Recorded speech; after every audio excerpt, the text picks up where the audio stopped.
Bonjour à tous, j'espère que vous allez bien. Aujourd'hui, on va faire une mise au point générale du marché pour voir ce qu'il a fait durant cette semaine. Allez, c'est parti.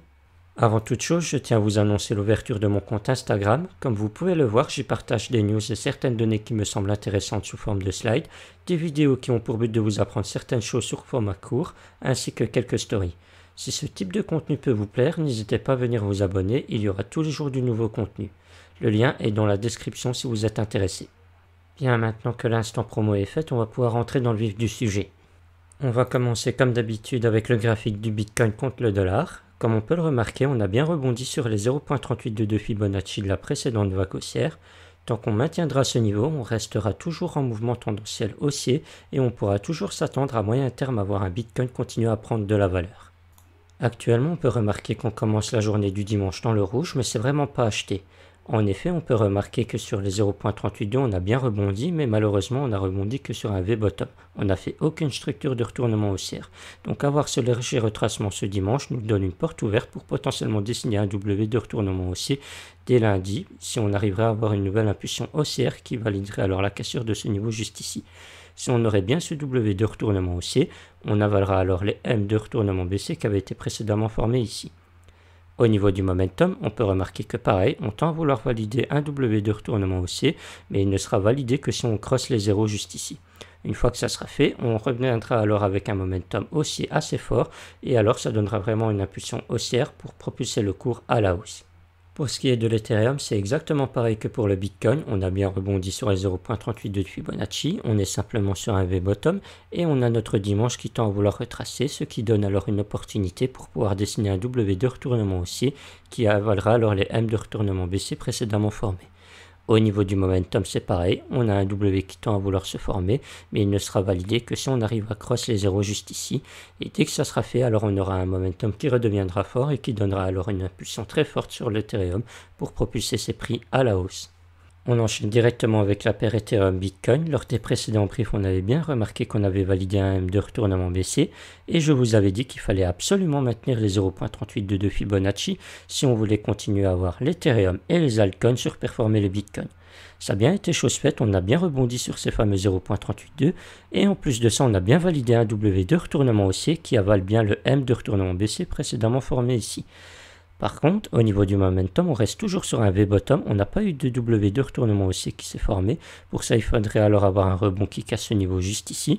Et là, alors, on aura à nouveau un momentum haussier assez fort qui donnera une impulsion haussière forte sur le cours et qui pourra alors casser ce niveau juste ici, qui est vraiment un niveau clé.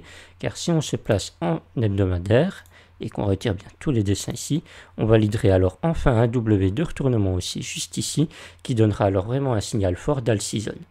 Du point de vue des dérivés du Bitcoin, on peut remarquer qu'actuellement les open d'intérêt sont toujours en chute libre et qui sont même ici au niveau à plat. Donc ça c'est très intéressant. On peut remarquer qu'alors il y a de moins en moins de dérivés sur le marché.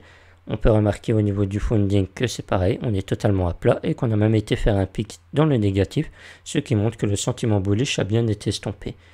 Une autre chose intéressante à remarquer, c'est qu'ici en 4 heures, on a bien validé un W de retournement haussier, mais malgré tout, on a toujours un open interest à plat, ce qui montre qu'il n'y a vraiment personne qui ose ouvrir des leviers sur ce W de retournement haussier.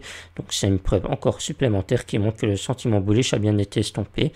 Donc d'un point de vue purement dérivé, c'est très bullish pour le cours, parce que tant qu'il n'y aura pas de dérivés qui s'ouvriront, le cours pourra toujours continuer à monter sainement. Au niveau du spread, c'est pareil, on est toujours en chute libre, donc ça montre bien qu'il y a une force vendeuse supérieure sur les dérivés par rapport au spot, donc tant que ça restera comme ça, le cours pourra continuer à monter toujours plus haut. Du point de vue des dérivés de l'Ethereum, on peut remarquer que l'open interest est toujours en chute libre, donc il y a de moins en moins de leviers sur le marché. On peut remarquer que le funding est totalement à plat et qu'il a été visité par plusieurs fois le négatif. On peut remarquer que pour le spread c'est pareil, on creuse du pétrole et qu'on a été visité aussi le négatif. Donc on a vraiment un sentiment bullish qui a été encore plus estompé que sur le Bitcoin.